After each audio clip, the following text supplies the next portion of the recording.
Hello, gang, and welcome to the first ever Terror Time Tea. I'm a little bit delayed by about 10 minutes. Got behind, taking care of the dogs and Batman, you got your crumpets. You say, I got me crumpets and tea ready, and I can't do it with a British accent. Good morning, Russell, and welcome. I'm glad that at least two or three of you stopped by to check out what the heck is Dana gonna do today. I got this idea last night, late, of course. Why I had an urge to fix myself some tea. I do like tea from time to time. And I hope everybody else has their tea ready. I have my tea currently in my owl teacup. Now, hopefully, if these take off and it's something I do on a kind of semi regular basis, because it's going to be something that has to be done for me at between 10 and 10:30. I just think that is a good time. Now, I realize that some of you in other places in our world, it's not necessarily going to be 10 or 10:30, so it might not be tea time where you're at, and that's okay. If you want to have tea with me, you can. If not, that is fine as well. Some people might not be tea drinkers. They may just be tuning into this to see what I could possibly be doing. Now, hopefully, by the next time I do one of these, I will have my horror related teacup to use for these. Russell, you always drink Earl Grey tea. Now, I'm probably not, well, I know I'm not drinking a proper English tea. I like spearmint tea, so that's what I'm drinking today with a little bit of sweetener in it. Now, I know this isn't an all out English tea party or British tea party or whatever, but I just wanted to, well, I did have it up here. Hold on a second, gang.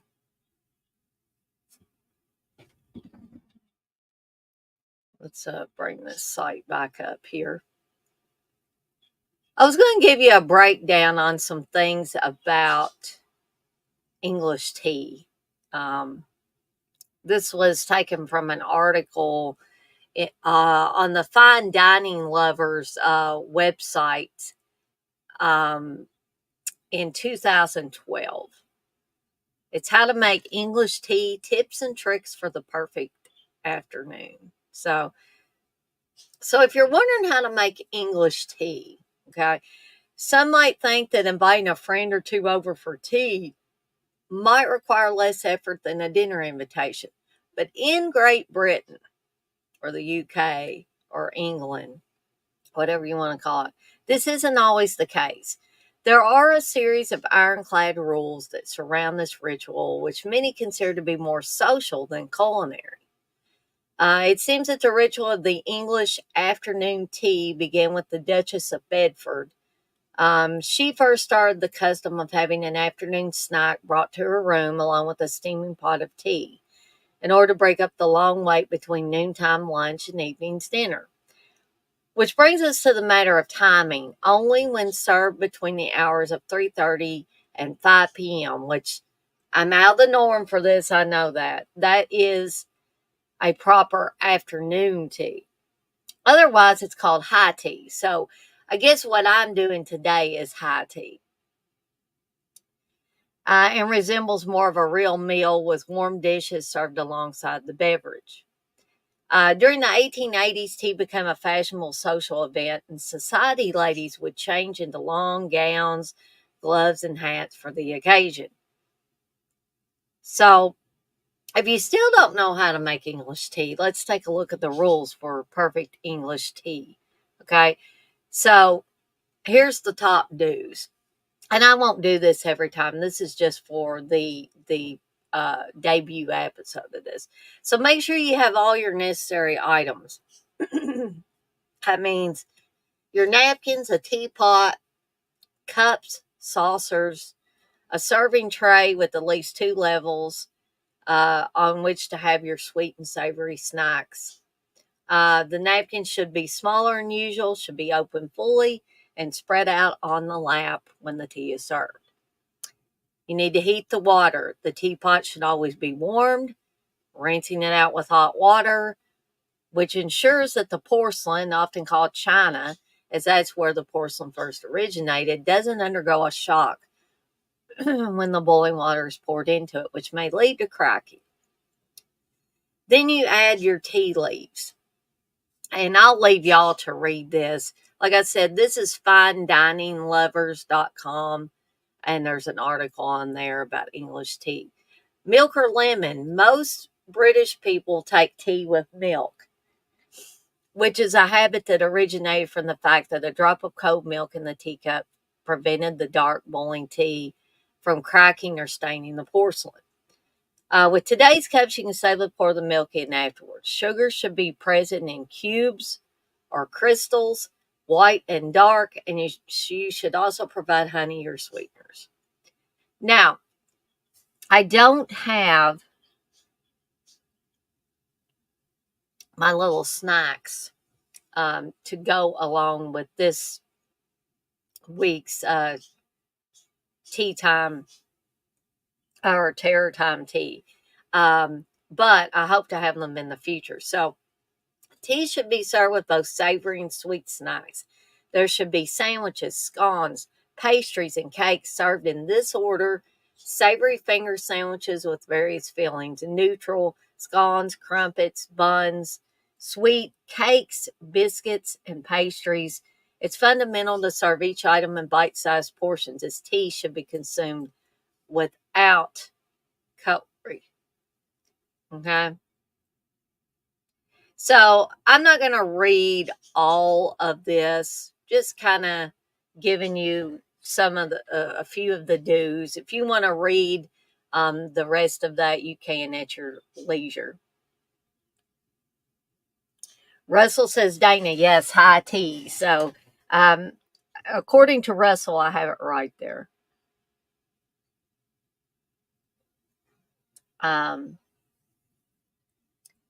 Russell says, we say, would you like a cuppa?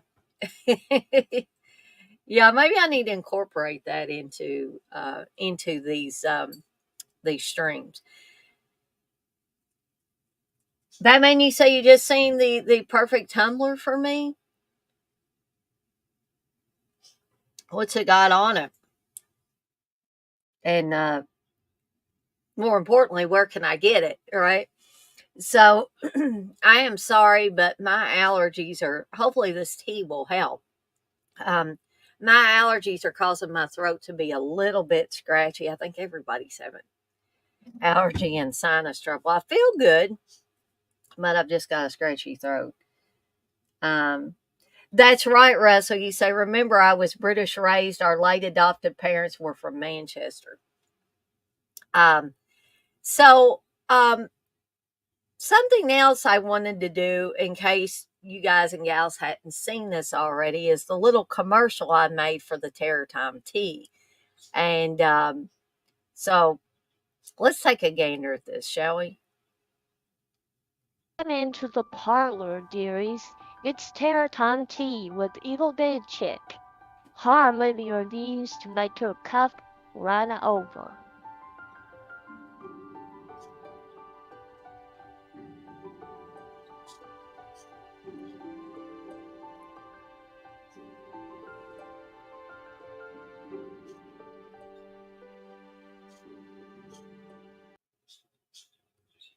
Okay, I just thought y'all might like to see that. And because I forgot to play the Midday with Dana and Jay commercial last night, it just totally slipped my mind. I ended the stream and didn't get that done.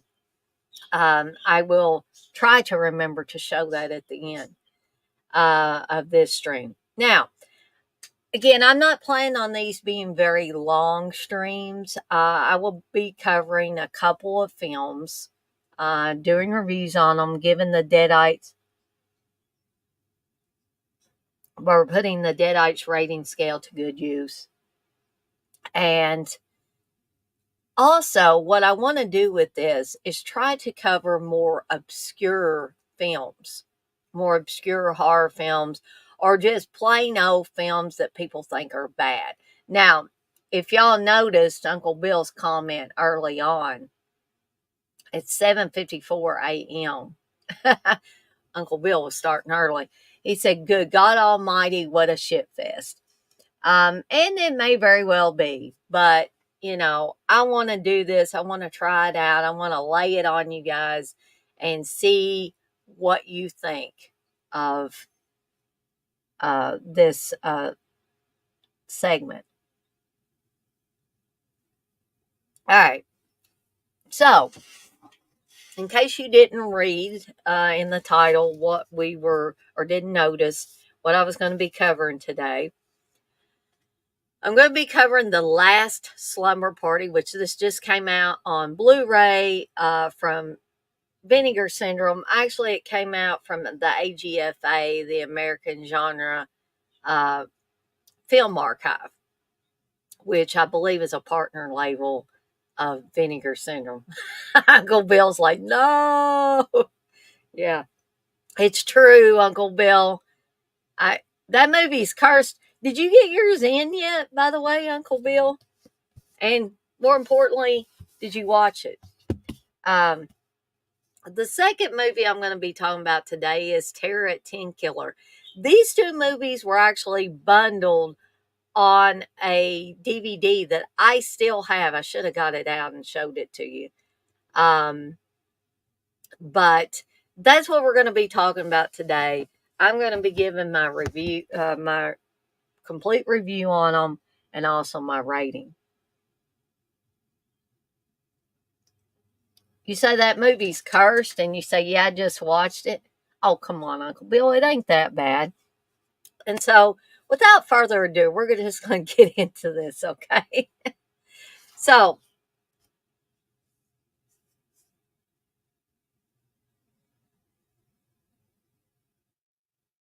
ah, but I like that, Russell. I noticed that you did say us a lot, which I think is endearing, actually.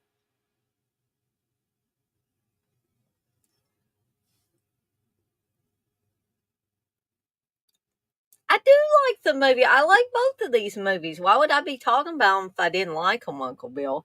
Come on.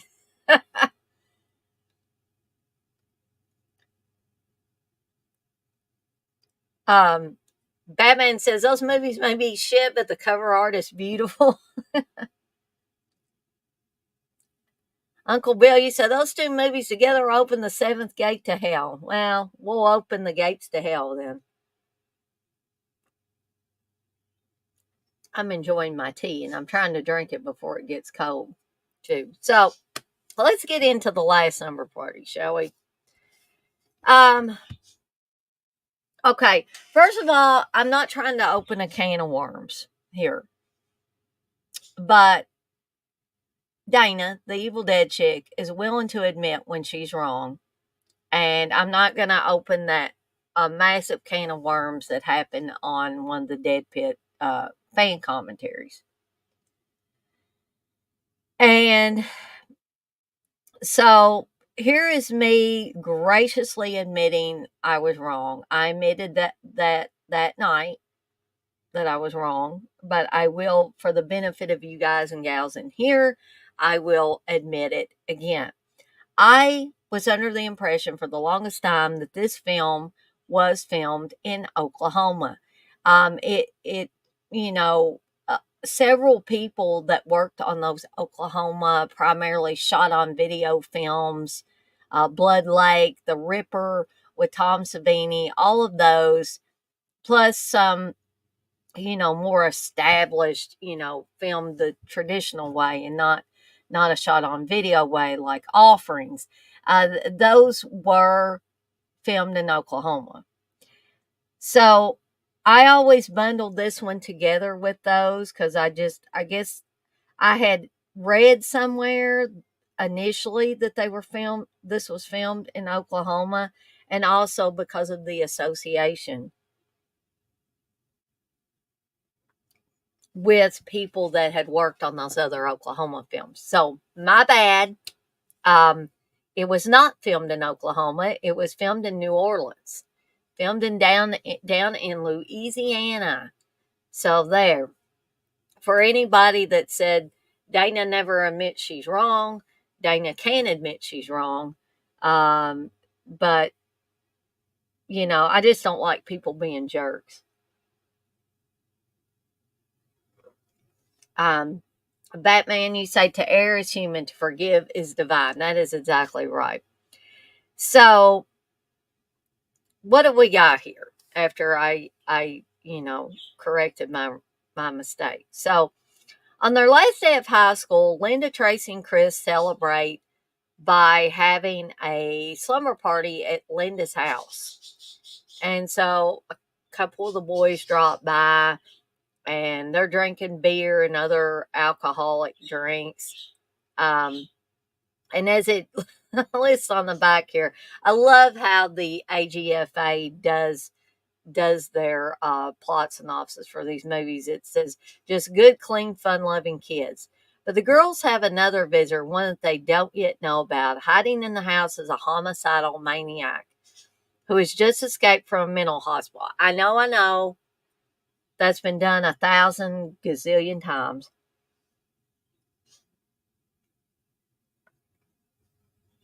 Uncle Bill, you say these are the definitions of those types of movies that you watch and then immediately forget everything about them. Oh, I don't forget everything about them. Where's that put me? Um, so he's armed with a scalpel and he slashes a little here, a little there as he sneaks from room to room. So one by one, the guests start disappearing. What evil lurks there? What nightmare world have they entered? I will say that they try to make this movie sound better than it actually is. The plot is twisted inside out, leaving you stunned and clinging to your chair as you witness shock after horrifying shock. The ending will leave you breathless. And now the blood flows like wine. And we also have the ingenious tagline where the girls are dying for a good time.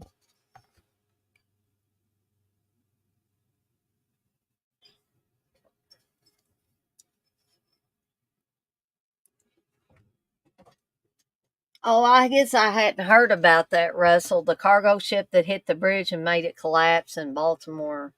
Oh, wow. That's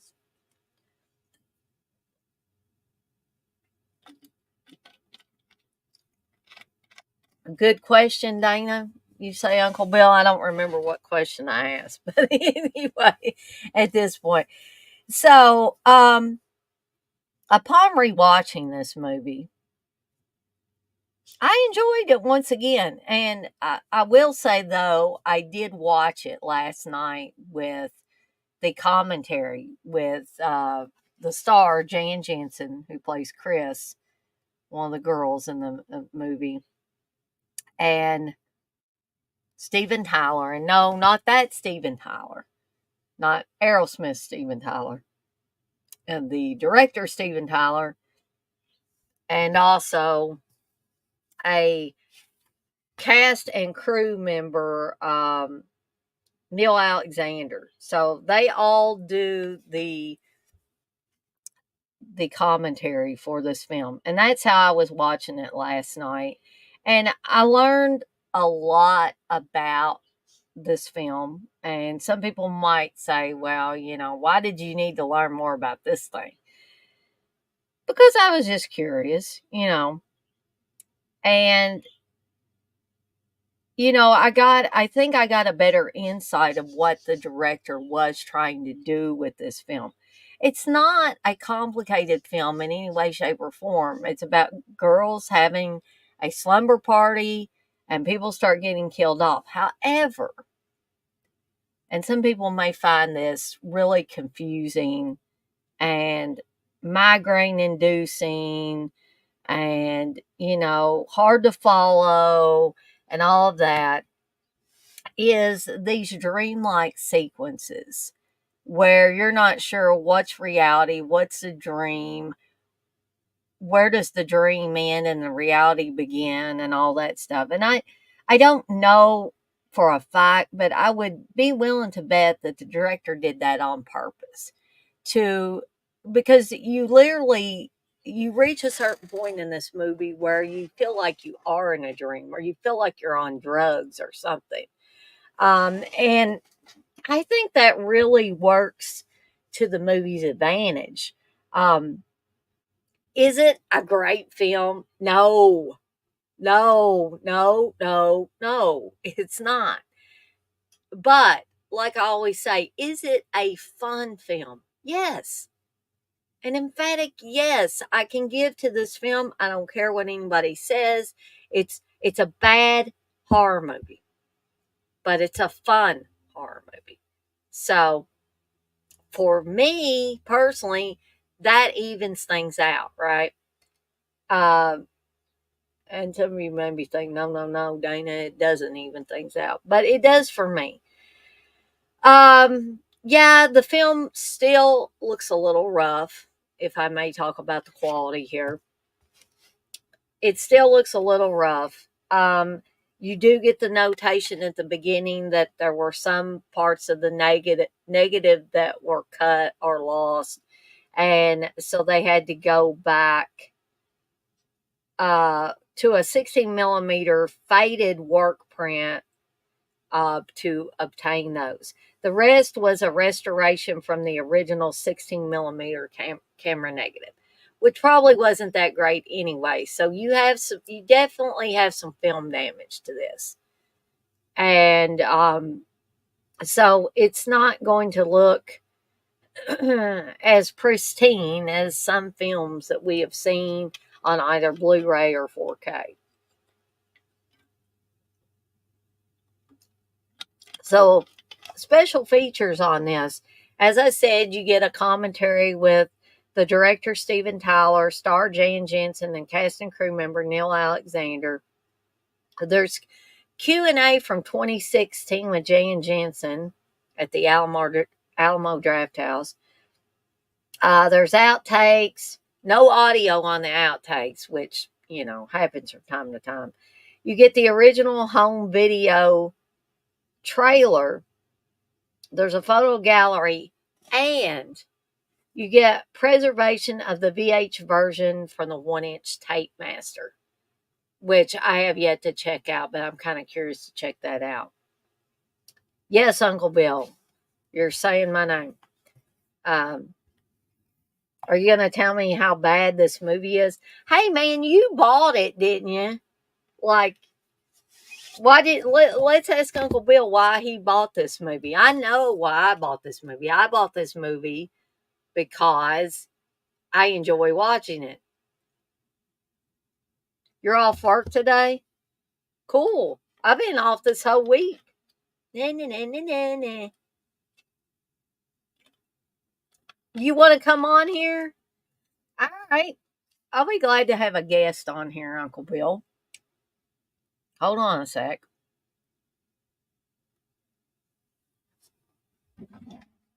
I'll be glad to have somebody on. So I am putting a link in there for you, Uncle Bill, so you can join me on here. And I want to give myself a good stretch here because, I've been sleeping in a little bit while I've been on my vacation. I can't believe we have 7 people in here in the middle of the week in the morning.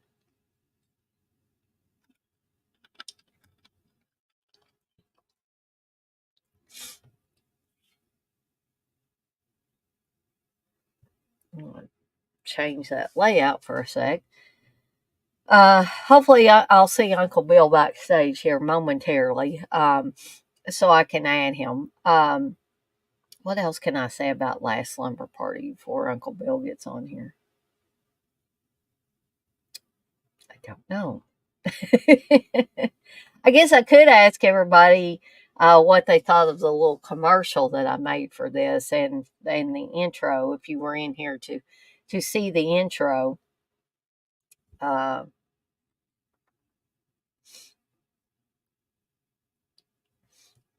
I may just go take my teacup in here because I'm finished with my tea.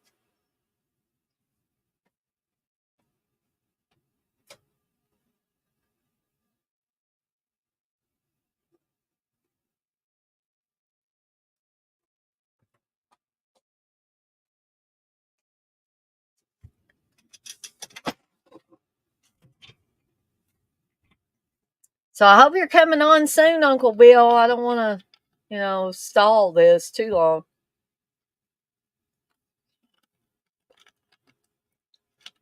Uncle Bill's got to get his British clothes on or get his British accent or something. I don't know. I guess I could, for the benefit of those of you that haven't seen these commercials. I guess I could. Hold on one sec. Uncle Bill will be here by the time I get this.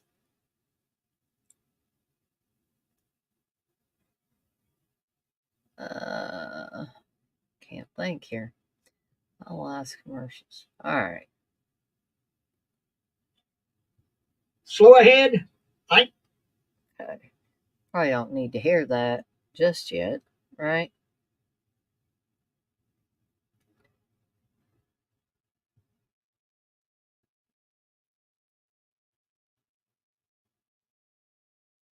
Slow ahead. I can go slow ahead. Come down here and drink some of this shit. Chum cocktail. Quinn's handcrafted chum cocktails. Stock up before your next shark hunting adventure. So there is the Quinn's Handcrafted Chum Cocktails commercial. See if we can show another one here. Give me a sec here. How about we show the... Just what are people saying about the TMI show? All right. Want to hear something juicy? Hold on. I thought I could do that, but evidently I can't. Right? Let's try this again, shall we?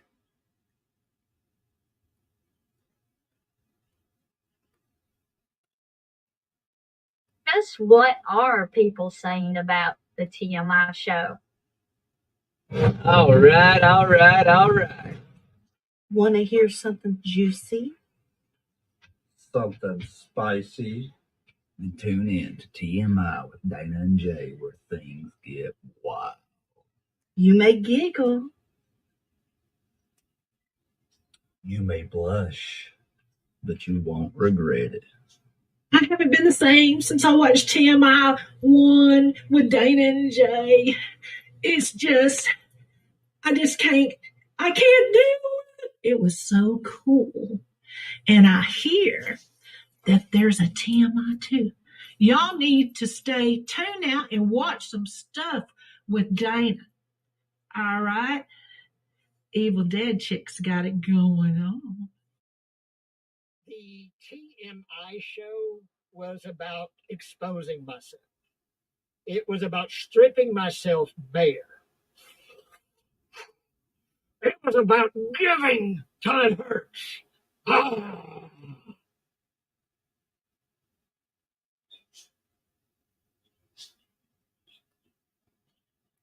All right, and now I see Uncle Bill here. So I'm getting ready to add Uncle Bill here. He's shaking his head backstage. he's he's gonna go ballistic on these two movies. I know he is. But yes, I did alter my voice on the commercial, TJ. That is not my real voice. I can't make my real voice sound like that. So yes. Um, Batman, you say yesterday you watched a video on David Parker Ray, the toy box killer, and Dennis Rader, the BTK killer. Well, you were a glutton for punishment yesterday, weren't you, Batman? I don't know if I could watch both of those in the same day. So anyway, without further ado, I'm going to add Uncle Bill here. Hey, Uncle Bill. Look here, right now, Dana. Look, no, you ain't gonna come on here and sing the praises of this piece of shit and this Hey, piece of shit. you own both of those. I own both. pieces of I'll shit. buy any slasher movie. That's what you don't understand. It don't matter. Like if it comes out and I've never seen it, I'll buy it. But look, I'm gonna tell you right now though. This right here is fucking Citizen Kane compared to this. Like, and I thought this was. Oh, I'm sorry. There's an ass there. I thought this was god Don't awful. get me in trouble. No, it's just an ass. See, there's no nudity involved.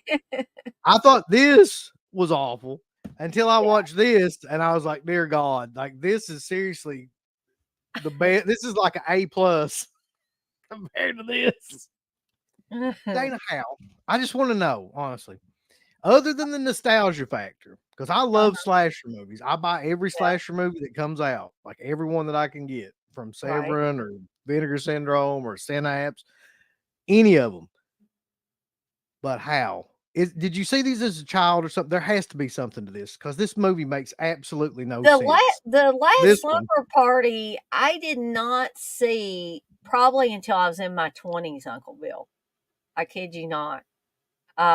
Were you on mushroom? Was there something that happened that made it stand out in your mind that was better than it actually was? Hey, guys and gals, no offense to anybody that has any kind of Mushrooms. mushroom enhancement or any other, psychedelic enhancement. I'm not putting anybody down for that, but I have never put those things into my body because I'm chicken shit. Okay.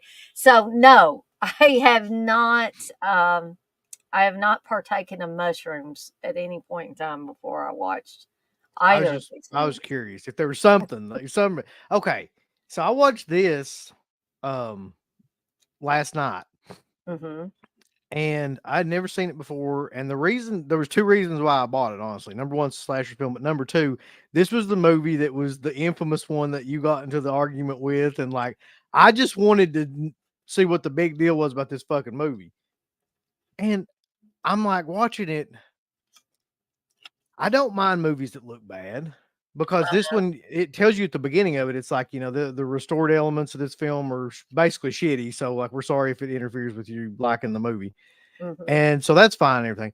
But like, and I love movies like this where a group of kids just gets together and, they have a slumber party or sleepover or whatever the case is, and somebody just kills them. But there's no gore in this movie whatsoever. Like, it's just like a little bit of blood and some like, where it looks like somebody's taking a scalpel or something. And then there's, the blood coming out of the scalpel. There's a doctor character thing that shows in and up like out of this movie 100 different times, and then like you never know who it is, and then at the end it's just got the fucking doctor character has his own side plot for some reason, like where he's in his house and all this stuff, and she's having nightmares through the whole thing, so you never know what's real and what's not real. It's just a mess of a movie. Like, it's all over the place. I thought that it was good that it made you feel off kilter. It made you feel like, am I in a dream? Am I in a nightmare? Am I on drugs? Has somebody slipped something in my drink? It certainly made you feel like that. Yeah. I But mean, not in a good phantasm way, in the way of like where you think that like nobody had any idea what they were doing making this movie in that kind of way. Like, it's just a bunch of shit strung together. and it could have been that Steven Tyler, and again, not that Steven Tyler, was trying to do something different, and maybe for a lot of people that backfired in a bad way for him. But did you listen to the commentary or watch the Q&A with Jan Jensen or any No, of after that? I Yeah, watched it, I actually you just couldn't do it. wanted to stab my own eyeballs out, so I figured I probably shouldn't rewatch it.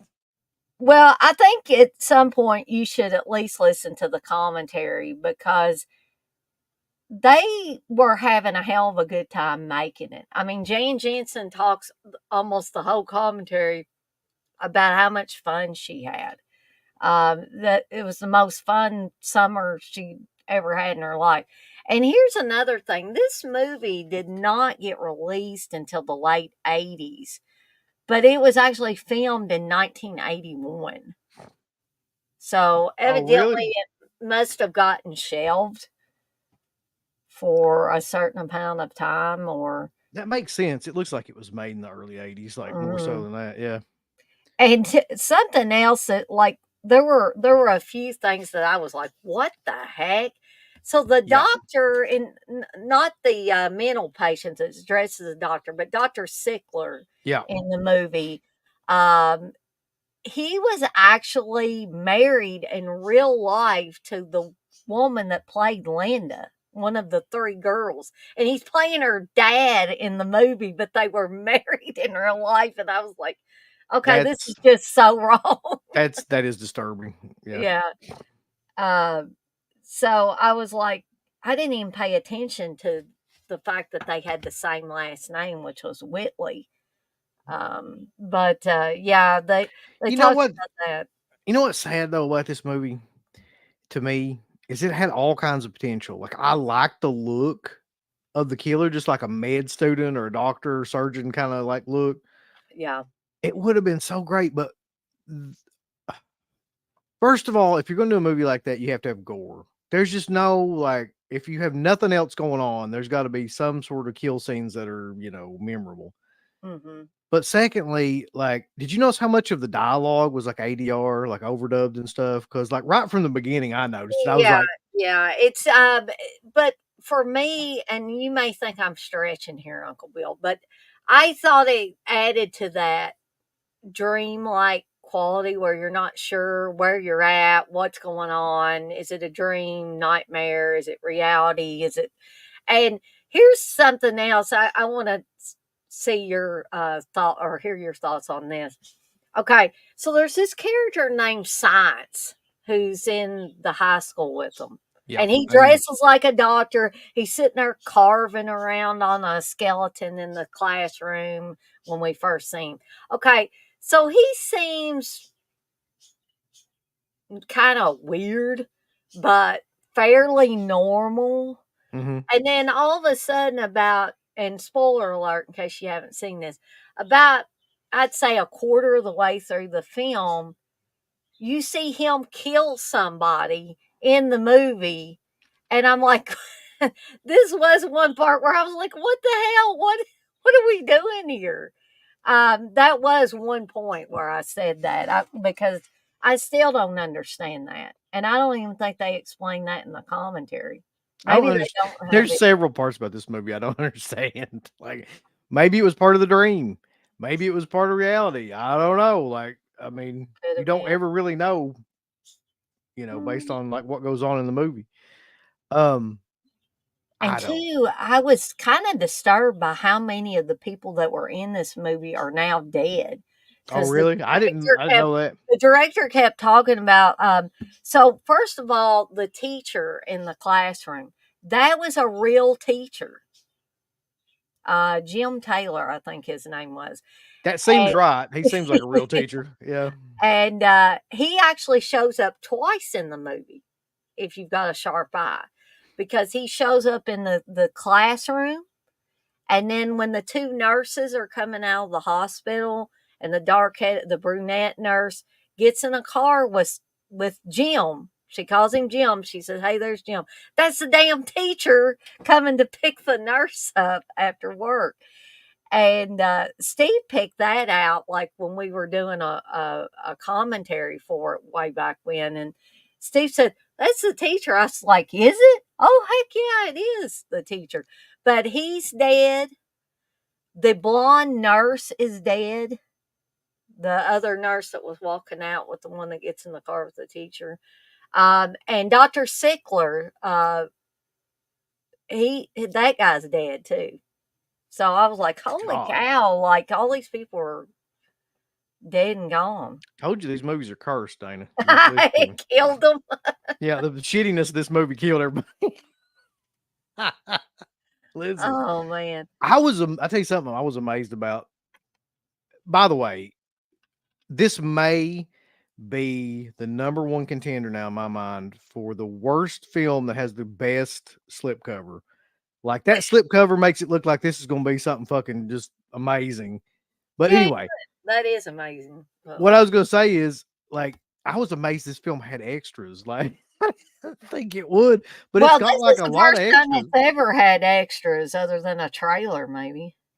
And one of them was like a Q&A from 2016. So that means that 2016, somebody at Alamo Draft House did a damn Well, screening of this it was movie. actually that Joe Zambia or whatever his name is from Bleeding Skull and the AGFA.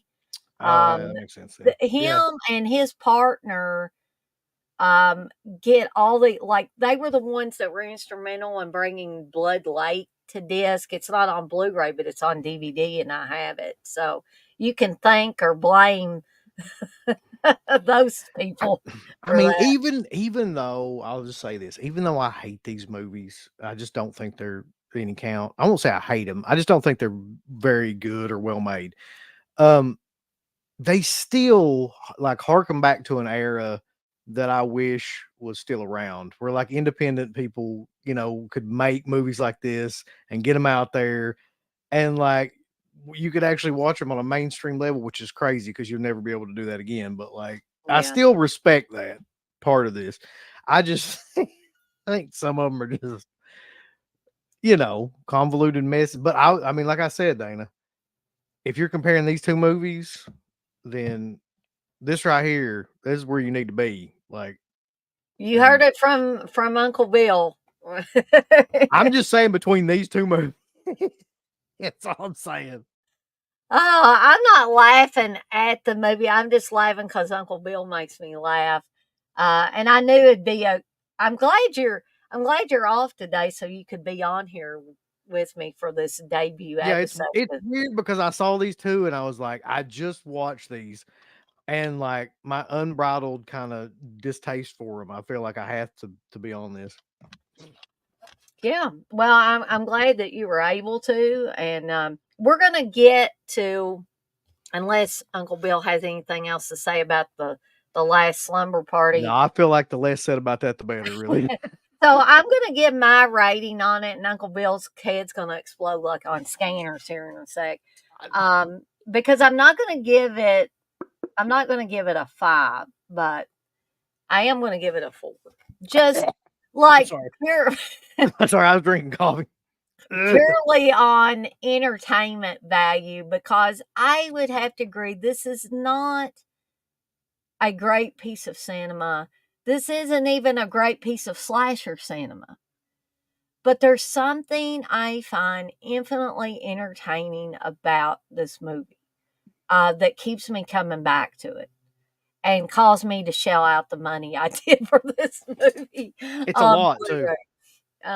Yeah, exactly. So, Uncle Bill, do you want to give your rating on it? You can give halves. I don't have a half yet, but I mean, if I'm gonna put it in with everything that I've seen, right? So it's like I've got to factor it in with everything like horrible that I've ever seen. I would give it a 2. Okay. So Uncle Bill gives it a 2. 2 deadites out of 5.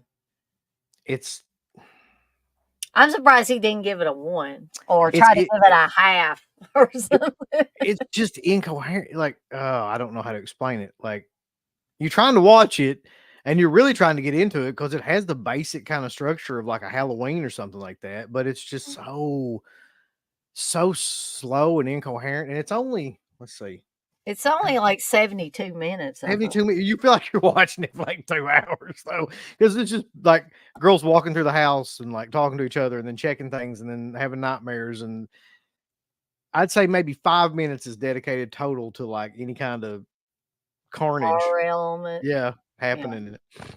Hey, what rating would you give to that damn wallpaper in the house? Oh, that wallpaper was awesome. Like where they walk up the stairs and the black, like whatever that is. Yeah, I'd give that a 5.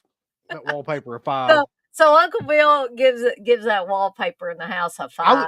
I swear to God, I noticed that, and I was like, "That looks exactly like something I remember from the 80s." That was Yeah. there had to be people that had that exact same wallpaper like around here because I remember Oh, stuff like that. yeah, exactly. It's awesomely awful wallpaper. I'll just Yeah, I can't explain what exactly it looks like, but when you see it, you'll be like, "Oh yeah!" Like if you've ever been into like your grandma's well, house, I get the like, feeling she's got it. if you stared at it for too long, you get a stomach ache. It's so weird too the way they had it set up because they're walking up and didn't they have like carpet on the steps? That's another thing you never see anymore. I think so. Yeah, I believe they did. They're walking up the steps and it's like on the back wall, where you walk up, there's like wallpaper, not just on the walls, but it's like that one little spot, where it's carved out to make the door frame where you walk up the steps. It's on that too. Like people love to wallpaper shit back at that time period. Yes, they did. TJ, for the love of God, man, I'm not going to give quarter stars. TJ, have you seen this movie? Like, I mean, I would love to hear your opinion of this movie. I'm thinking maybe TJ has. So, but I'm going to, before me and Uncle Bill move on to Terror at TenKiller, which between the two of them for Uncle Bill, that one's the Citizen Kane of these two movies. So this is Shawshank Redemption of these slasher films. I'm telling you. Oh man, that's high praise. So Ben Grimm, hey Ben, by the way, he was mentioning that yes, that is an AI voice that I was using, by the way, on those commercials. TJ says, yeah, can't hide that accent, Dana, huh? No, unfortunately, as Uncle Bill knows, because he's got an accent too. How dare you? I don't have no accent. We have I mean, I think it would almost be impossible for us to hide our accent no matter what we do, Yeah. whether we're using AI or whatever. Russell says, nice to see you again, Uncle Bill. Good to see you, Russell. And Batman says, I'm sorry, there's an ass right there. He's laughing at what you were saying about the back of Terror at TenKiller there. TJ says, maybe you should take something before watching, Dana. Then you might see the truth. I don't know, TJ. Maybe. John says, what the hell is going on here? Daytime show. Yes, John, I'm off for a week. As TJ says, she's got the week off, John. 24/7 streams. No, Steve would kill me if I did that. But that'd be awesome. Steve would come kill me. He would come kill me on camera, and y'all would get to see something like this chick in the middle here. No, I'm kidding. The police will come arrest Steve or something at his place of employment. They probably should. I wouldn't check him hard drives. That's all I'm saying. Gory Tiger's in here. Hey, Gory Tiger.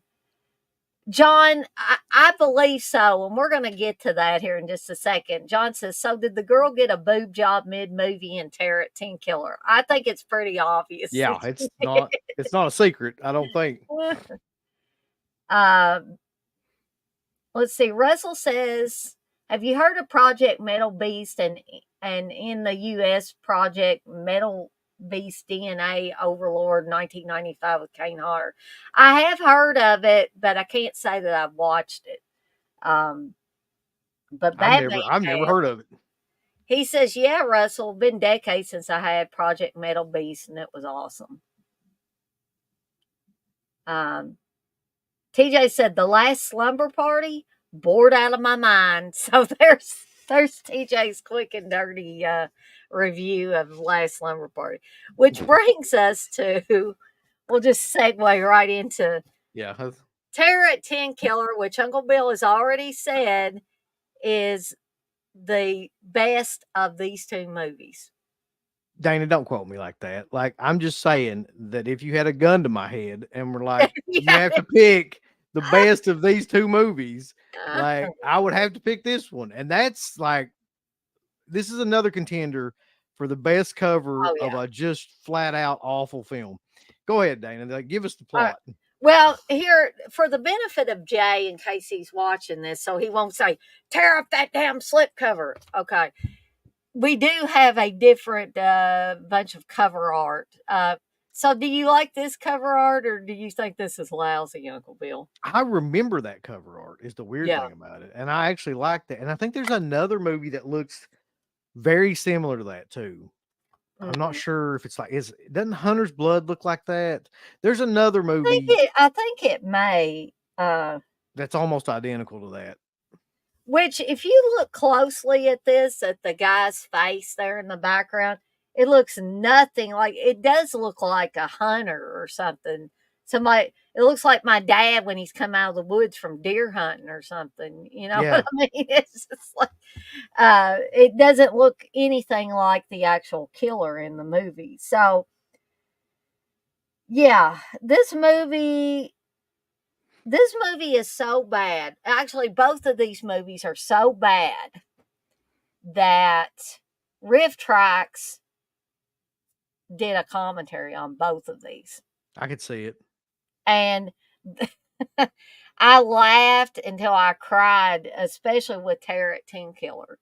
And I have also forced Steve to sit through both of these movies to do a commentary with me. God. So, and he says he never wants to watch either of the movies ever again in his entire life. Yeah, I get it. Um, I'm right there with you. I'll never watch either one of these again. I guarantee it. so, what are But you going to do with them? Just keep them on your shelf, or? yeah. Oh shit, Dana. Hold on. I'll be back.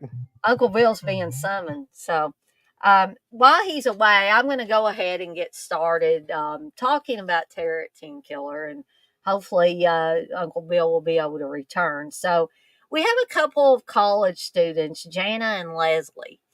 And Leslie is being, manhandled by her boyfriend, who seems kind of sort of abusive and kind of a little bit crazy. So I just want to say something too. I said I wasn't going to talk too much about the controversy surrounding where the Last Slumber Party was filmed. But here's another reason why I thought that Last Slumber Party was filmed in Oklahoma. Bill F. Blair had something to do with this movie, had something to do with producing and putting this movie out. He also did with Last Slumber Party. And Uncle Bill's completely gone. So hopefully he'll be able to come back and join me before this is over. But Bill Blair had the Tulsa-based United Entertainment, which was the company responsible for the similarly Oklahoma land straight-to-video 1985 horror hit Blood Cult, which I'll probably be talking about on this show before long, and its 1986 sequel, Revenge. Okay? So, back to... Yeah, I like both covers of Terror at TenKiller as well, Batman.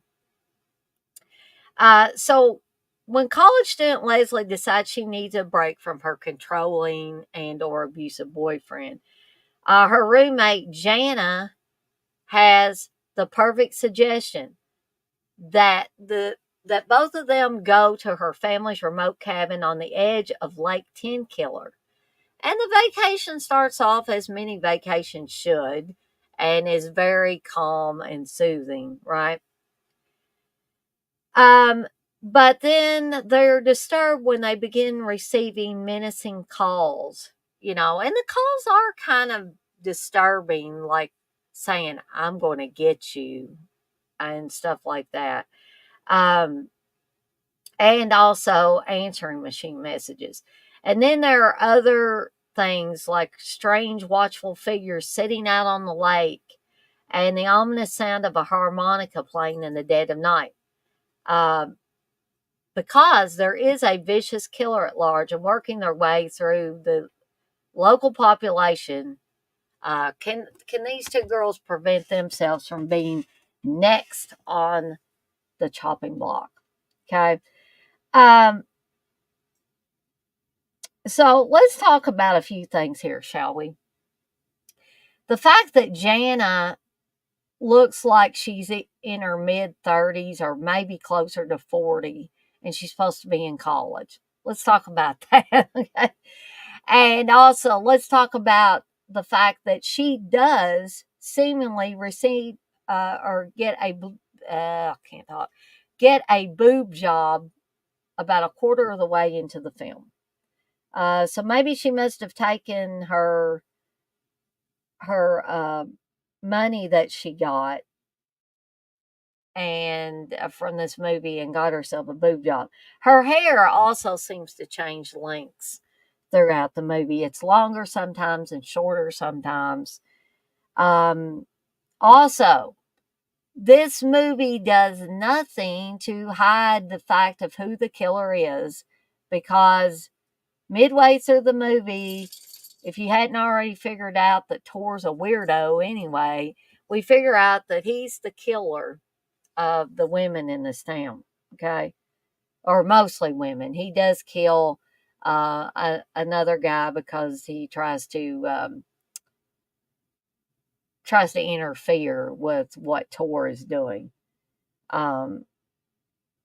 So this was directed by Ken Meyer, and like I said, it was produced by Bill F. Blair's Tulsa-based United Entertainment.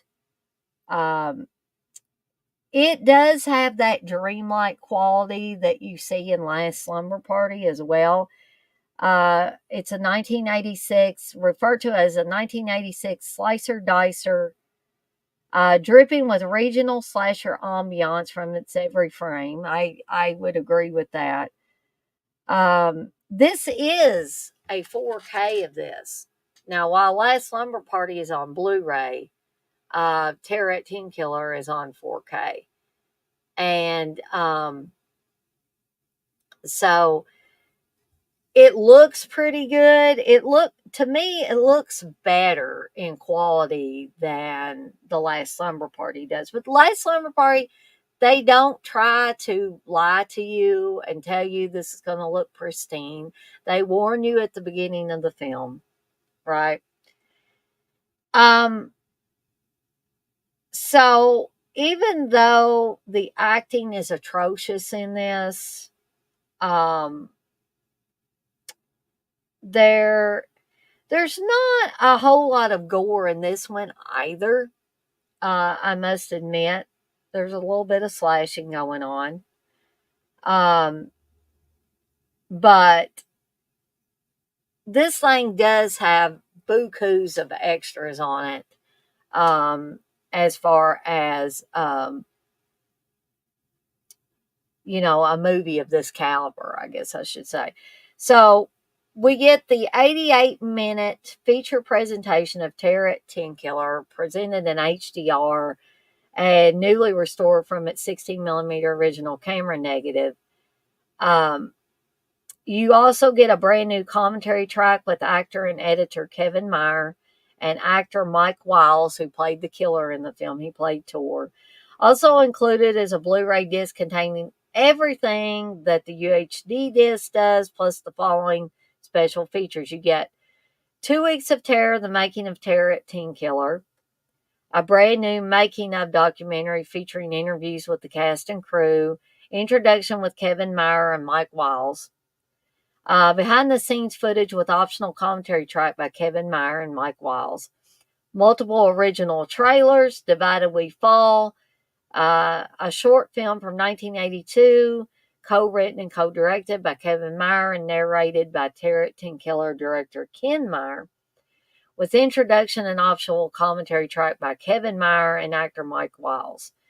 Brothers in Arms, a Divided We Fall making of featurette with co-writer and co-director Jeff Burr, and actor R.A. Mihailoff. Behind the scenes footage from Divide We Fall with commentary track by Kevin Meyer and actor Mike Wiles.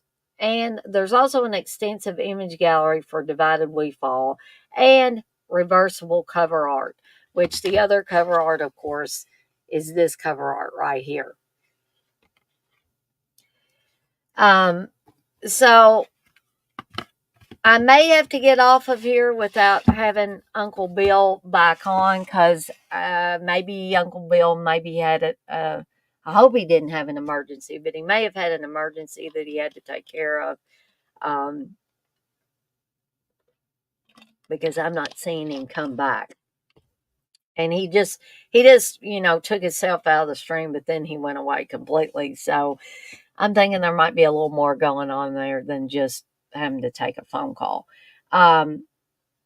So I'll go ahead and, well, I'm glad I looked at my private chat, because Uncle Bill said that Dana will be back. Give me like 10. So we'll wait and see if Uncle Bill is able to come back here, and I'll try to keep you guys entertained for a while. Okay.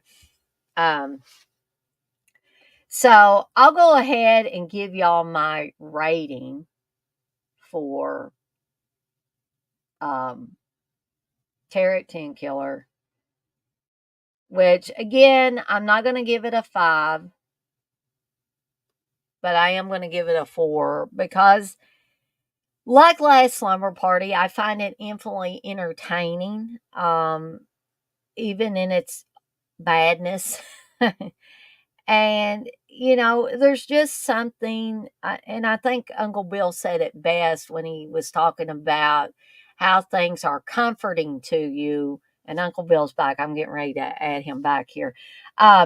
There's something nostalgia-wise that's comforting about these types of films, even if they're absolutely horrible. Okay? So I'm giving that one 4 deadites out of 5, and I'm going to welcome Uncle Bill back here. Welcome back, Uncle Bill. What's up, Dana? So, my little girl is presenting at the regional STLP awards in Lexington at Rupp Arena. So, I was doing a FaceTime thing. Well, see, that's important. If you got to leave a string for anything, I wasn't just leaving to be leaving. No, I figured you had like something important. You don't just get phone calls out of the blue if it's not important. Yeah, so. And she did really, really well too. So that's great. I'm really happy with it. Anyway, Terror at TenKiller sucks. I thought you was gonna sing its praises after the Last Slumber Party. Dana, let me make this clear. It's the lesser of two evils. It's like shit if you had to eat a shit sandwich or drink pee. Like, you know what I mean? Like, I'm not saying that it's either one of those choices is good. I'm just saying one is the lesser of two evils, and you all can decide which one that is, I guess. I know your opinion of this movie is pretty high, right? Yeah. I mean, and to me, though, if we're being honest, this is an actual, like, I think it's 35 millimeter. Isn't it 35 millimeter? Gosh. It definitely looks more like okay, so they've restored it from the 16 millimeter original camera negative. Okay, but it definitely looks more like a movie than The Last Slumber Party. Like, I'll say that, right? It's more cinematic and more just kind of has a better look to it. Now, other than that, though, it's pretty much the same type of deal, really. It's like, except this time they're at this, TenKiller is a lake, and like it's a Friday the 13th kind of ripoff. And the bad part about this movie is the same thing about Last Slumber Party, which is like it takes so long and like everything is slow and just methodical. And this one's longer. It's 88 minutes as opposed to 72. But if we're comparing the two of these movies, this movie actually has the better kill scenes, in my opinion, too. At least it does have like a couple of things that are But kind of. I wouldn't call it gore though. No, it's not gory either. That's the other bad part about it. Like, but it is more violent, or at least more the effects are a little bit better than Last Slumber Party. And I think I like the cast better too. The cast in Last Slumber Party. You like the 40-year-old college roommate? I love the 40-year-old college roommate. I love the chick that gets a boob job halfway through the middle of the movie. That's Jana too. And Jana's hair changes lengths throughout the movie. So you know it's quality. The killer in this movie. Good old Tor. Come on, Dana. Like if you think the killer in Final Exam is bad, then this is your. I mean, let me rephrase that. Well, if you this think the dude killer in plays the Final damn Exam harmonica in it. Yeah. Yes, he does. That's his gimmick. He plays like a fucking harmonica. It's just not good. It's not good all around, but I kept waiting for something killer to happen in this movie. I guess that the most exciting thing that happens is the harmonica playing killer. Well, let me ask you this though. What did you think of like the creepy like answer machine message that Jana keeps playing back, or I'm gonna get you? I thought that was kind of creepy. It was short and sweet and to the point, but I'm a sucker. I thought it was effective. I'm a sucker for anything that rips off Black Christmas, or When a Stranger Calls. Any of those kind of movies, I enjoy that kind of thing. So yeah, I was fine with all that. Again, it's a movie. I've watched this. Oh man, when did I watch it? When I first got this, which is probably about a month or two ago, and it's very scrambled in my brain. I remember very little of this movie, except for the fact that the boob job thing, the killer, and the fact that I was like totally kind of underwhelmed because I thought this would be amazing. For some reason, I thought like this was going to be like I don't know, like Sleepaway Camp or something like that. You know what I mean? Like the kill scenes would be awesome and like it'd be action packed and stuff. Nah, it's a very slow movie. But I kind of tried to defend myself a little bit while you were gone, Uncle Bill. One of the big reasons why I think I was convinced that the Last Slumber Party was filmed in Oklahoma is because Bill F. Blair, who produced both this and Last Slumber Party, he had the Tulsa-based United Entertainment, which was responsible for a lot of those Oklahoma shot on video films that we've all come to know and love, like Blood Cult and Revenge and The Ripper with Tom Savini and all of that stuff. Those all came out of Oklahoma.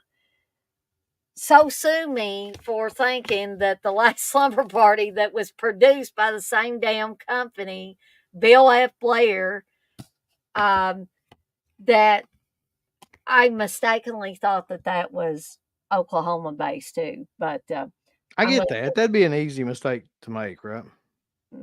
I would think so. But we've got bombastic reviews in here, Uncle Bill. He's asking, you here to give us some TMI? Uncle Bill's not going to give TMI. That's no, Jason. that ain't my gimmick. I let somebody else have that gimmick.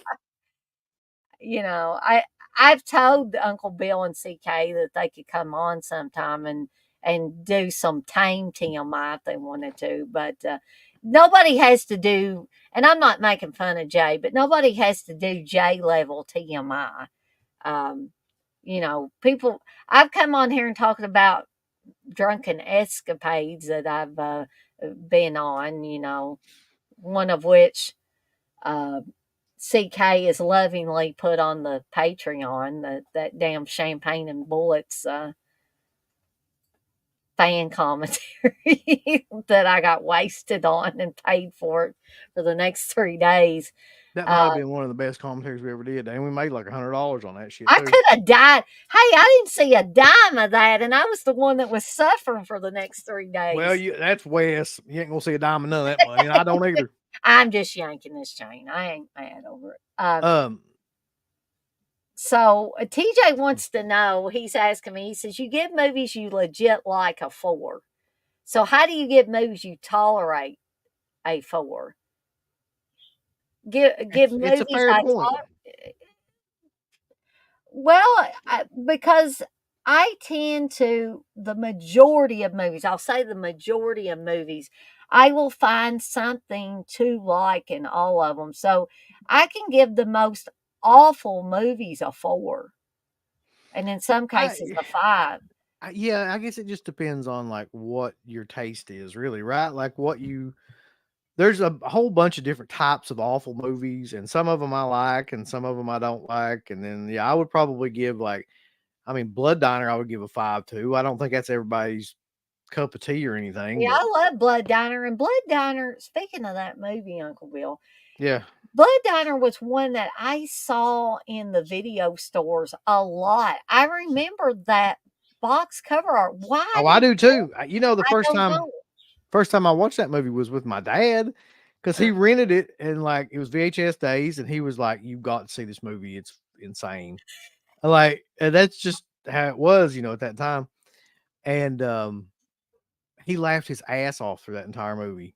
And I was probably too young to really understand like how funny it was. I just thought it was crazy. But like So how old were you, Uncle Bill? Whenever it came out on VHS. So let's say that movie came out in 88, didn't it? Yeah, that sounds right. 87, 88. So I would have been either 8 or 9, probably. Young Uncle Bill watching that. I'll tell you another one that I specifically remember him being like, "You've got to see this movie, like, because it's so awesome." Was Dead Alive. When he found Dead Alive on VHS, like, and watched it, he was like, "You've got to see this," and he laughed his ass off at the priest part and all that stuff, and like the ending, and yeah, it was just, those were great times to watch that stuff, like around that time. I imagine did your mom know every movie that your dad let you watch when you were visiting? No. I think her head would have exploded. No, and we never talked about that. Mm-hmm. Like, I don't think we ever did, really. Like, I never came home and was like, this is what we watched or anything like that. Like, it was never really brought up. I'm pretty sure that she figured it out probably when, some of the stuff that I would say, or like, because I would quote the movie. She's probably like, what in the hell are you talking about? Where are you coming up with this stuff? And then she was like, aha, you've been with your dad. But oddly enough, the only time I ever saw her get upset with anything was not anything that had to do with him. She took me to see RoboCop in the theater when it came out. That would have been 88. I would have been 8. And I think she thought it was something completely different. I think most people thought it was something completely different at that time. Like it was going to be like a superhero-esque kind of movie rather than like what it turned out to be. And she was so fucking mad. I think we left the theater. I think she was like I probably after that first scene where he gets shot all to pieces and everything like that, she was like, we're getting out of here. That's the only time I've ever seen her like. So she made you get up and leave? Yeah, we left. Wow, she must have been mad. That's the one time I really remember her like getting upset about a movie or anything like that. I'm sure there were more, but I remember that vividly. Wow. Yeah. So Blair, I gotta talk about this because I'm soon gonna be getting this movie in on Blu-ray. So I want to talk about it. He says he's curious what horror movie has been filmed in your neck of the woods. He says, I'm from Kansas City. We have Sometimes They Come Back and Carnival of Souls. 2 great movies, especially Carnival of Souls. Carnival of Souls is classic.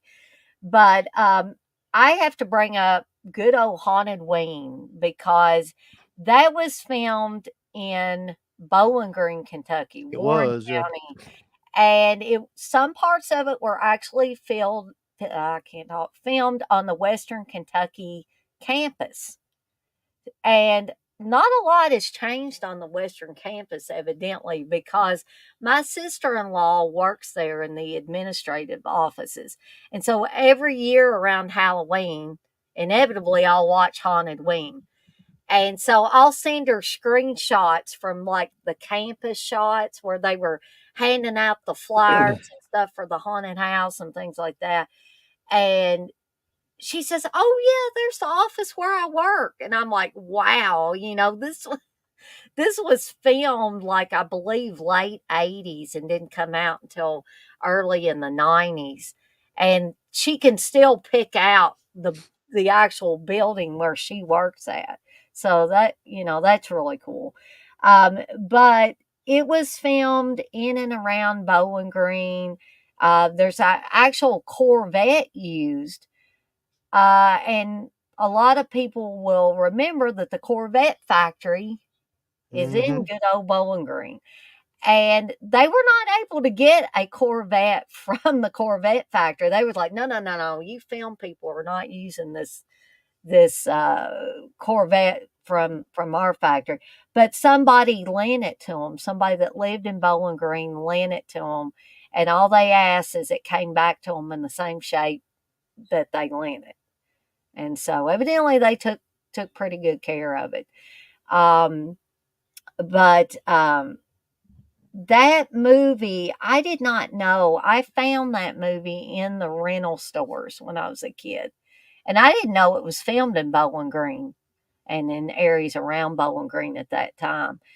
But when I found out it, I was like, cool, that's cool. Sorry, Uncle Bill, go ahead. There was a lot of films that were mildly like successful independent films that I know were done in Kentucky. Like that Death Tunnel movie was done in Kentucky. That's I don't know if you right. remember that one. Yeah, it was. There was a lot of those ones that one that just came out from on Vinegar Syndrome, one of their partner labels. Shit. Trying to think what that was. What was that named? Oh my God. It's the Scrapbook. Eric Stanzey's Scrapbook. So Eric Stanzey is a filmmaker in Kentucky. And he's got a lot of stuff out that was like mildly popular independent films that came out in the mid 2000s there. In terms of mainstream stuff, there's like Next of Kin. Do you remember that movie with Patrick Swayze? That was filmed in Kentucky. Oh, I didn't realize that was filmed in Kentucky. And so was Fire Down Below, I think, was the one with Steven Seagal that was shot in Kentucky. Hazard, if I'm not mistaken. Wow. Well, part of it. Isn't that in Candace and Crater's neck of the woods? Yeah, part of that movie was shot in Hazard, I'm fairly certain. But those are the ones I can remember off the top of my head. I'm sure maybe like Coal Miner's Daughter might have been shot parts in Kentucky or probably some of those things like that. But those are the ones I can think of. There's a lot of independent horror films. I can't remember any big. I mean, Return of the Living Dead says it's in Louisville, but I'm pretty sure that's not Louisville. When I'm pissed off I've said this before, but when I'm pissed off at Louisville, just like really pissed off that something that's happened in Louisville, I'll go and watch Return of the Living Dead, and I'm like, yes, blow up Louisville, nuke Louisville. Yeah. But no, obviously that was filmed in California, but it's supposed to be Louisville that they're nuking at the end of the film. Yeah, which I think is hilarious. But to get back to TenKiller for a little bit, is there anything else you wanted to bring up about that one, Uncle Bill? I mean, at least that movie has some real. I think the cast is better, and they interact better together, and there's a lot more like TNA kind of. I don't think there's any. Is there any TNA in the Last Slumber Party? No, and actually, the main character who plays Chris, Jan Jensen, she said that she must have had, because she became a drama teacher. She was a drama teacher for many years, but she said that she must have had some kind of forethought that she was going to become a teacher and she didn't want to be naked in this film. And she talked about the director was really good at the way he filmed it and didn't show anything. And if you look close during, some people might say, I don't want to look close at anything in this movie. But if you look close in the shower scene with Chris, she actually has, it looks like a bathing suit top over her. That's her right. boobs. Yeah. And the same thing with Tara at TenKiller. The you see her boobs, but if you look closely, she has panties or bathing suit bottoms on her nether regions. Nether regions. So, so I'm trying to be polite here, Uncle Bill. I got you. But if you look close enough, and I don't think anybody do women take showers with their underwear or their bikini bottoms on whenever after they've swam? I mean, is it a I mean, they're like, okay, so there's like those showers they have beside pools and shit, right? Where it's like, you know, when you get out of the pool, there's a shower over there you're supposed to use before you get back in the pool, or before you get in the pool, right? Yeah, period. You're supposed to use the shower thing. yeah. That's the only thing I've ever seen like that. I don't think anybody purposely like gets into a fucking shower with their clothes on, right? Like any kind of clothes on. I thought maybe I was missing that would something. be hilarious though if I ever saw anybody do that. Hell, you'd have to be drunk. But so do you have a rating for Tara at TenKiller, Uncle Bill? Well, if I gave Last Slumber Party a 2, then I would give Tara at TenKiller a 2.5. I ain't giving it a 3. I know you don't do halves, but no. All right, so imagine that there's a half there, folks. Right. So Uncle Bill gives it a 2.5. I promise I will have a half deadite at some point. I've just been lazy about getting that together. And no quarters, no damn quarter deadite, TJ. I think he just wanted to do a quarter, just 1 quarter was going to be his rating. I'm pretty sure. Well, you can say it, but I mean, like, I'm not going to make one.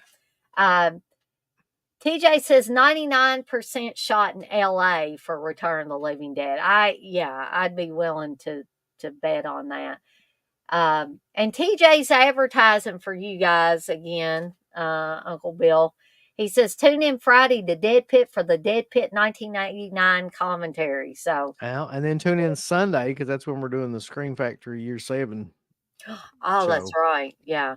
Yep. So, are you through doing your exploit nations for a while? Or I guess like because we went to the convention, right? So I couldn't do that right last weekend, and then this weekend is that show. I guess it's gonna I'm not done with it. It's just gonna have to be put off until the weekend. It's also Easter Sunday. That's right. We figured that out too. Yeah, that's very odd though, because I don't recall an Easter ever being in March. Maybe it has been, but it's been a while. And Steve tried to argue with me that it's never been in March. I said, "There's been Easters in March." I'm sure there has, just the way that has to fall. But I mean, I just don't remember one. Yeah, I think it's been a long while since there was one. But yeah, so I guess so. The week after this weekend, we'll do the next one, and that'll give me time to put up the poll and figure out like what people want to watch and stuff. I mean, there's still the possibility of women in prison movies. There's still the possibility of like the early gore movies, like Blood Feast and stuff like that. Those exploitation movies. If you do that, I'd like to be on there. Which one? The early gore films would be good. That would be good.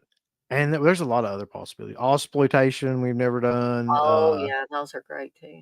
What else? There's a bunch. There's like a million different subgenres of that we could do. Martial art. We've never done any kung fu films or anything like that. Well, you might have to have Steve on there if you.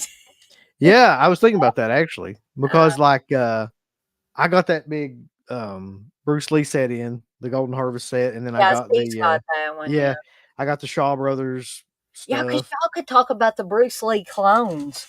Oh, well, that's one we're definitely doing at some point because we've had a bunch of requests for that. The Bruce exploitation movies where it had Bruce Lee, which was like LE and then LI, and then there was there was the one that was in pieces that comes out and is doing all the kicks on Linda Day George in that one scene. Oh Jesus, I hadn't seen that one. There's a million of them. There was even parody that was They Call Me Bruce. Yeah, I I don't think remember if you Steve remember may that. have that too. Yeah. He's got Steve always loved Bruce Lee, and so Steve was. What year did Bruce Lee die? Because Steve Oh was probably man. still pretty young when Let's Bruce Lee see. God, it had to be the mid 70s, didn't it? Because like he did Enter the Dragon died. Mm-hmm. and then was doing Game of Death. And I'm trying to remember when the hell Game of Death came out, and I can't, but like it had whatever year that movie was filmed was when he died because he passed away before that movie was made. Yeah. My favorite though, 100%. If you haven't seen this, you need to go watch it right now. Anybody listen to this? My favorite parody of anything, Bruce Lee, is in the Kentucky Fried Movie, where they do the segment. I think it's called Enter the Yin or something like that, where it's like I remember. whoever that guy is that's doing Bruce Lee that's one of the funniest damn things I've ever seen. Oh, good Like, Lord. Wes is in here. He says Dana has a special guest, the world's biggest pussy. oh, I didn't know you were having him on. Is he gonna be on him? Oh man, we're gonna have a knockdown drag out with Uncle Bill and CK. They keep this up. But Batman and TJ said that Bruce Lee died in 1973, and Steve was born in '69. So y'all do That's the right. math there. That's right, he was. That's perfect for Steve for some reason. Anyway. Oh, but I just wanted to bring up before me and Uncle Bill get off here. John says, Dana and UB, what do you think is the worst slasher ever made? That's going to be hard for me because I like freaking ain't no way. everything. Is there a way to like? I mean, I've seen so many of them. Does Evil Dead 2013 count as a slasher? I don't think that's a slasher. Darn. Now, if we're going into remakes and shit, that's going to take forever for me to think of it. Like, because that could go on for a long. But if we're just talking about like original slashers from the 80s and stuff like that, oh God. From the golden age of slash. Mayor says the Last Slumber Party. I was getting ready to say the Last Slumber Party's up there in the top 10. Oh man, it really is for me. Golly, Terror on Tour. No. It's up there. Yeah, it is. Final Exam's up there in the top 10. What is the worst? I'm trying to think of something where it was marketed as a slasher, but there was absolutely nothing going on in it. I know what it is for me. That's easy. Okay. Fucking Cutting Class. That movie is Really? the biggest. That movie's the biggest I just got that in too. Oh God, it's the biggest waste of time and talent and fucking just it goes on forever and it's the most boring shit and nothing happens and then I don't want to give away the ending or anything like that, but that's mine. There have been slasher movies though where literally not even like what we've been talking about here where there's little gore, but that nothing happens. But my brain, I'm just drawing a complete blank. To me, Cutting Class is the perfect example of that. And actually, so is Last Slumber Party. Where you're just like... But I think Cutting Class, though, has more things going for it other than slasher. Maybe it shouldn't have been marketed as a slasher, maybe. Dana, look. No. Just no. It's got Brad Pitt in it. Let's face it. That's why you like it. You're like, oh God, look at his eyes. I ain't even thinking about it. It's got Jill Schoen in it too, and you like Jill Schoen. Here's the weird thing about Jill Schoen. At some point in time, and it was around this movie, and I don't know why. Because I thought she was really good in Stepfather, and I thought that she was really good in Popcorn. Yeah. But then other movies, for some reason, it's like she doesn't know. Maybe it's the script or the direction. She's good in Stepfather as well, I Yeah, think. that's why I say it. Like Stepfather and Popcorn, those two movies she's Stepfather and great in. She's Popcorn, great yeah. in both of them. But some movies, it's like she doesn't know what she's like completely lost. And that's the way that she came across to me in Cutting Class. Like she doesn't know what she's Oh, doing. okay, I've got it. I've got it. And Okay. Wes's head is going to explode. That damn Forest movie. That's the worst slasher movie I've ever tried to watch. I fall asleep every time I try to watch that's sacrilege, Dana. it. No, that's not. How you gonna talk shit about a movie that has ghosts, cannibals, and slasher in it? Like it's I the perfect film. stay awake during it long enough to see that shit. I fall asleep every time. I won't. He's a slasher cannibal with ghost children, Dana, and a trucker hat. I won't have you talking about this movie. No, these two movies combined are better than The Forest. Take that. Those two movies combined are like a 2. Oh, like a 2.0, Dana. Come on. Cutting Class is way better than Terror on Tour. That's what Wes Look said. at this. What is this, Dana? What is this? Let me show you this. What you know what that is? That's a shit sandwich. That's what that is. Them two Well, I'm movies gonna together. have that shit sandwich for You lunch. look here. Okay. You open it up right there, and there's shit. It's a shit sandwich. This shit sandwich is what me and Steve are gonna have for dinner. See this, Steve? If you're watching this, you're gonna have this for dinner. Steve, kill yourself before you get home. I won't be able to make him watch that. You know what he's gonna do? He's gonna come in and I'm not trying to make fun of him. He's gonna come in looking like that. So defeated. That's how he's come in the first 2 days of this week. Now I expect him to look like that on Monday because we spent all day in Cincinnati on Sunday. I expected him to look like that, but he looked the same damn way on Tuesday when he came in. I think it's just it's just Bless his heart. Yeah. I don't know what I'm going to do with him. I don't know though. I keep looking around, at, buying these movies, and I bought a whole bunch of stuff, that we're going to be talking about on the show. I think it's tonight. I forgot about that show. That show is tonight, isn't it? That we talk about the convention and the hall and everything. Oh, so I bought like a bunch of stuff from there that I'm hoping some of it's halfway decent. Because I'm looking for like those lost gems of slasher films and horror films like that. Did you pick up Invaluable about Tom Sullivan? No, I already have that. Yeah, I didn't. Did you already have the Blu-ray of it? Yeah, I think that was one. I think Wes gave that to me actually. Steve bought me the DVD way back when, and I love that documentary.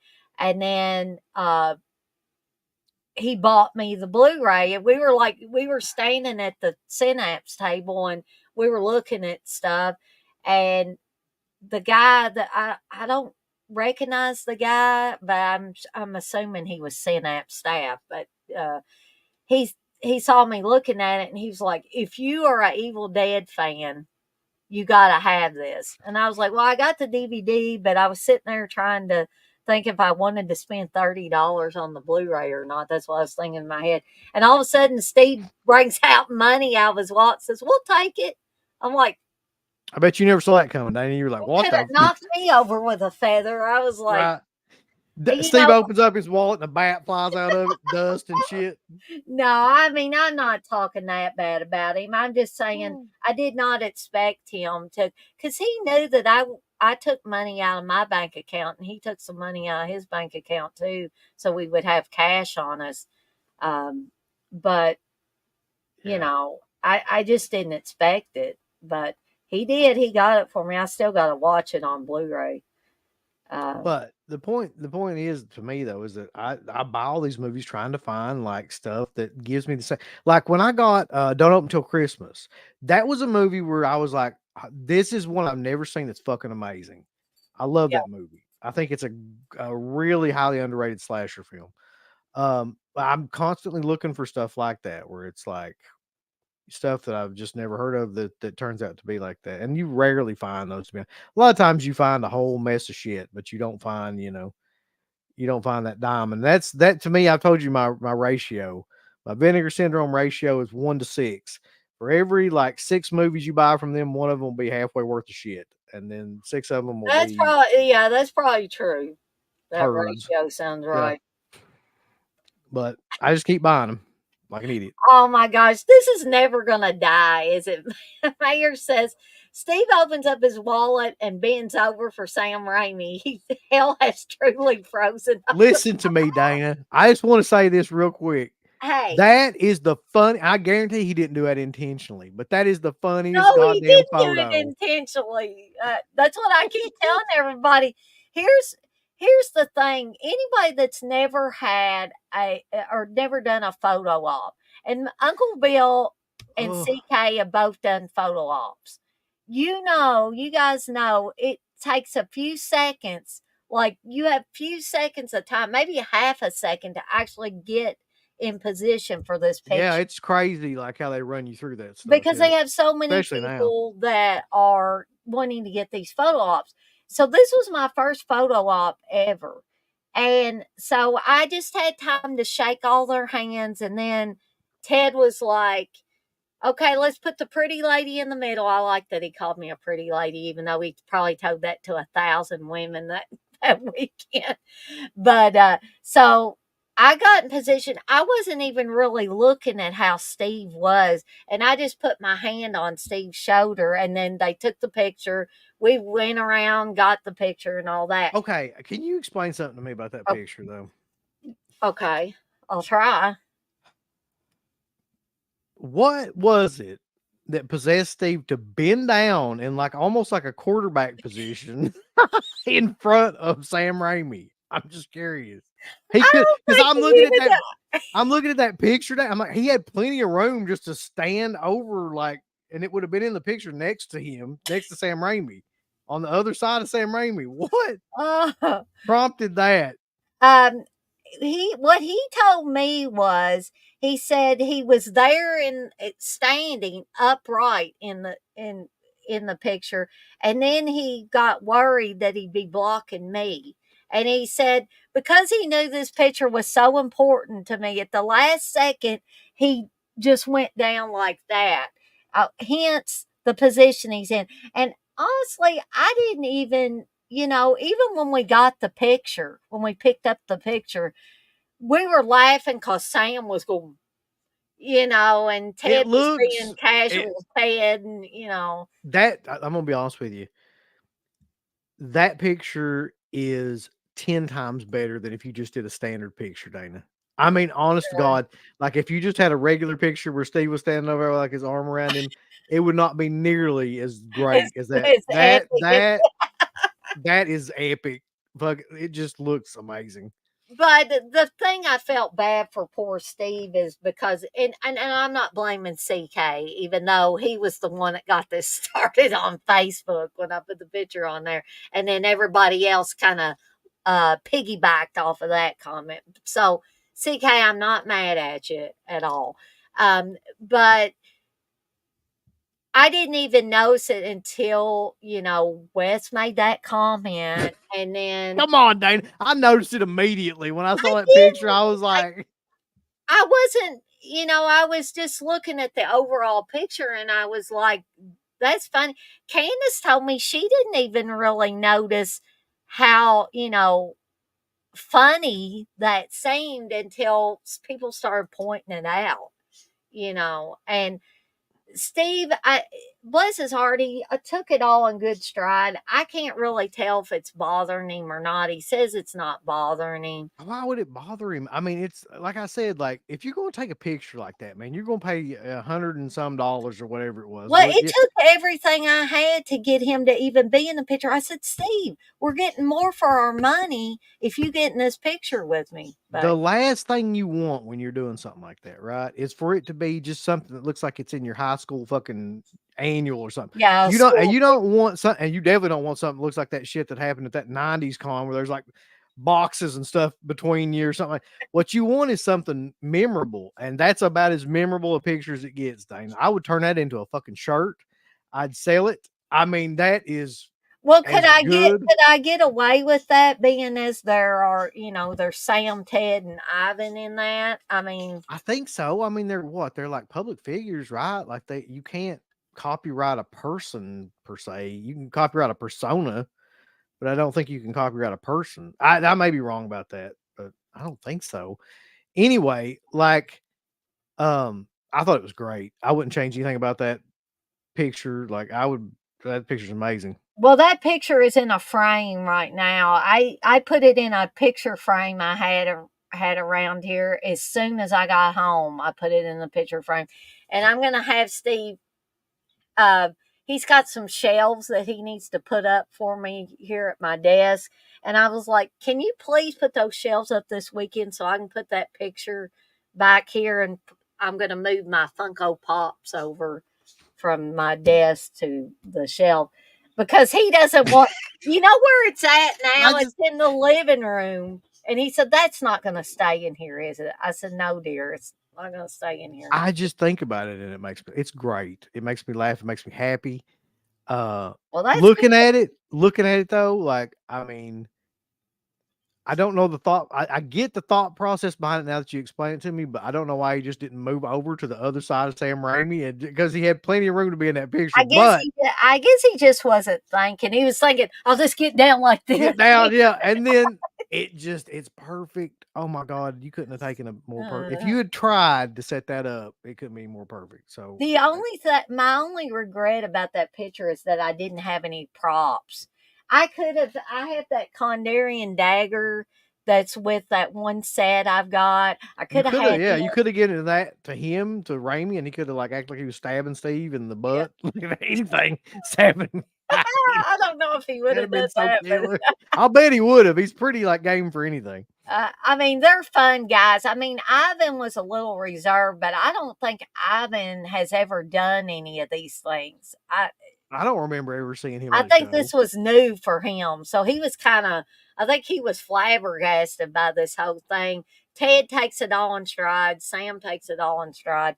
Yeah. Ted's been doing this he's been doing Xena conventions. He's done horror conventions. So he's used to that craziness. But I know we're going to have to get off here soon because we've almost been on here for 2 hours. But I did want to read through some of these comments because they're so funny. Let's see. Sam looking like this dude's a fruitcake. Phil says, "Hi, Phil," by the way. He says, "You did great, Dana. You go, Steve." John says, "Steve doing Steve things." See you later. It really is Steve doing Steve things. Phil says the picture has character. It certainly does. No, Batman, I know everybody's joking about that, but Steve doesn't have any, how do I say this, deep-seated homosexual tendencies or anything like that. He's straight as an arrow, folks. I'll tell you that much. So, and I'm married to him. I should know, right? TJ says he at least could have got on a knee, but he just. But he decided to stick his ass out. That's true. Like, what? I don't understand why that position, but okay. Oh man, my husband's gonna be so mad at me here. Mayor says he was subconsciously expressing what he wanted to do with Sam Raimi. Lord, I hope not. Phil says, "I'm surprised they didn't charge you more for bending over." Yeah, that'll be an extra $50. That's what Steve was doing. He's just expressing, like, what was happening at that con, when you pay that much money. He was getting ass raped. Yeah, exactly. Oh. Batman says, "Don't feel bad. Me and coworkers did the same to a Deadpool poster." Oh, Lord. Wes, come on. He says, "How am I the one that got it started?" Steve's getting befucked by Sam Raimi on the picture. Yeah, but you were the one that pointed it out first, buddy. Come on. Fuck. No, I Uh, swear to you, like the first time I saw that picture, I was like, "Why is Steve getting butt fucked by Sam Raimi?" Like I did. Nobody needed to prompt me. Like that's immediately what I thought. well, I Wes thought is he did it on purpose. I legitimately no. thought that was his intent Oh, with that trust me, picture. no, no, it was not. Wes says everyone noticed that as soon as they saw it. I have nothing to do with it. Oh man. Phil says the picture looked like you were having fun and laid back. Yeah, I mean, in all honesty, when it comes down to it, like Uncle Bill said, it's epic. It's something that's gonna, when me and Steve if we make it to like 70 years old or whatever, 70 or 80 years old, and we'll be like, look, honey, well, remember when we took this picture with the Raimi brothers, and we'll I have a good swear, laugh over I it, swear to God, Dana. Like I know that whatever. Initially, it might be embarrassing or whatever, but that is exactly the type of picture that you want to take at one of those. Like it's endlessly entertaining and it's like completely unique. Like I'll guarantee you, nobody took another picture like that with them. I, Like yeah, I can guarantee it too. I'm laughing till I'm crying at some of these comments. Mayor says it could have been worse. Steve could have been over face. that's the one that got me. Like, what if he did that? That'd have been so fucking killer. Oh, With that you him know pointing like that. Like when Wes first put that on Facebook, I was trying to tell Steve and I couldn't even get it out. I was laughing so hard. I said, I'm so sorry, but I just can't talk. oh my god, dude. TJ, I will be watching Creep Show. He's reminding me that we've got to do those shows tonight. Mayor says Steve just wants to be like Uncle Bill when Michael Myers butt fucked him. Yeah, see, there's video of Uncle Bill, a much younger Uncle Bill getting butt fucked by Michael Yeah, I Myers. mean that video plays every single time we do a video of or a stream that video is on it. So Hey Jay, I did have tea earlier. It is my thing to have tea at the beginning of all these that I do. And actually, I think I'm going to have tea and biscuits. And these are going to be British biscuits or English biscuits or whatever. So they're going to be sweet. I think I'm going to make those or scones or something for next time. Oh, look, what says anybody with eyes pointed out? Don't blame me this time, Dana. Hey, I'm just kidding around with. I Uh, honestly did thought, like he said, he thought he did Wes it on thought he purpose. did it on I purpose. swear to you, that's what I thought. Like I thought there's no way that's accidental. Like, and it was. So that It makes it was even better. you know. But on that note, before I laugh myself into a coma, uh, we'll tie this up here. Uncle Bill, is there anything that you haven't mentioned that you want to bring up or Yeah, advertise? I Or mean, just a couple things real quick. Like I did a review of this movie, which is a great movie that gets better every time I watch it. yeah. That's up. It's Brandon Cronenberg, David Cronenberg's son, and that's up on Dead Pit. If you all want to check that out, I highly suggest you do.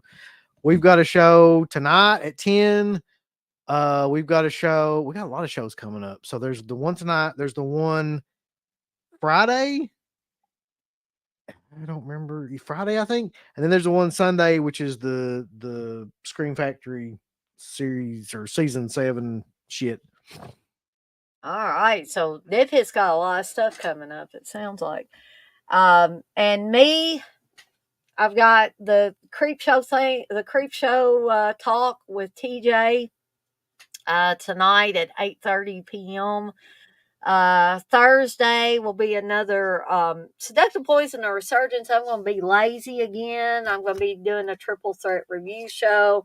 I'm going to be talking about Black Christmas, the remake of The Blob, and one of the craziest Oh man, horror movies ever made, and Christmas horror movies at that, you ever to grace my eyes, I you guess. talk about a weird fucking that it doesn't really get much weirder than that.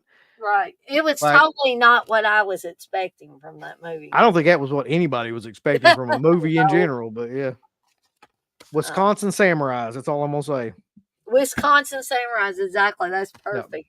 There will be no midday with Dana and Jay, but there may be an evening edition of Dana and Jay because me and Steve will be at the Newport Aquarium on Good Friday most of the day, looking at sharks and other sea life. So I'm really excited about that. First aquarium I've ever went to, and the first time I've ever been to the Newport Aquarium as well. What's the third movie, Phil? It was if you're talking about the ones I'm gonna do a review over, that's Blood Beat.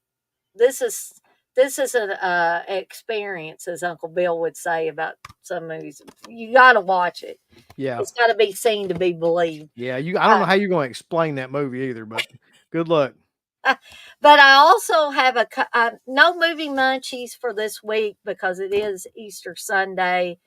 But I will be doing a couple of watch-alongs. Stir of Echoes, starring Kevin Bacon, on Saturday, and George Romero's Night Riders on Easter Sunday. Both of those starting at 7 p.m. Eastern time. Steve's going to be dreaming of Sam Raimi ways at the aquarium. Yeah, he'll be watching Lord, I hope not. He'll be watching them starfish float by thinking about his butt. Oh, Sam Oh Raimi. gosh. Wes says, Mayor, it's in the work. No, only I get to do that shirt, Wes. I'm telling you right now. Oh, shit, I hope somebody does it. He says it's in the works, known as the Steve Buttfuck Militia shirt. That's right. I'm gonna have to get on the stick and get one out there. But this has been a lot of fun for my first Terror Time Tea review show. Again, these will be sporadic because I don't normally have a week off from work, but they give me 3 weeks of vacation. So by golly, I'm gonna take a week here and there just to decompress and all that.